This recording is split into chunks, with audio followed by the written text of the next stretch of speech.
The week began with further Tory Cronyism allegations.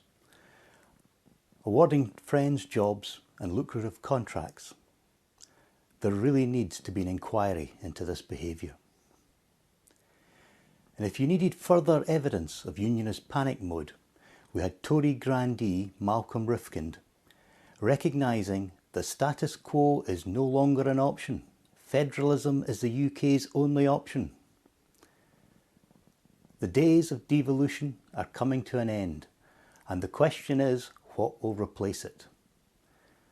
Veteran campaigner Dennis Canavan has called for a snap referendum after next year's elections. Truly world-beating legislation was unanimously passed to end period poverty by the Scottish Parliament. That makes Scotland the first country in the world to provide free period products for all who need them. I had the pleasure of attending an online meeting with WASPI Scotland.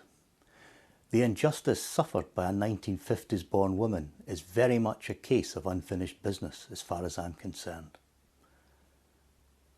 And I'm not alone, as many of my colleagues feel the same, and the issue was raised at the spending review. Over 1 million 1950s-born WASPI women remain in the workforce, including in front-facing roles. Many had planned to retire but can't because the Chancellor's government hit them with a lengthy delay in accessing their pensions. WASPI women have asked me why the Chancellor can't sort out their pensions, allowing them to retire and freeing up their jobs for others. That would be a win-win for the Chancellor and WASPI women. Will he look to do that?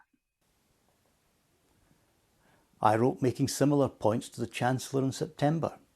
Judging by his answer to Kirsten, I'm not holding my breath for a positive response. Of course, that case has been, I think, settled in the courts. There's not much further I can add, but today we have announced an uplift of 2.5% for 12 million pensioners on the state pension, which I know will make a difference to many. I challenged the Chancellor on the plight of those who remain completely excluded from any support schemes.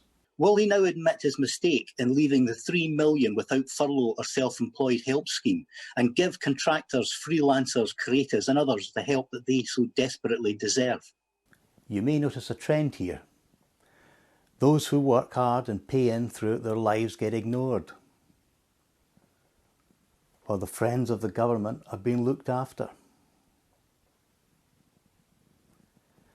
At least 1.5 billion in contracts have already been awarded to firms linked to the Tories.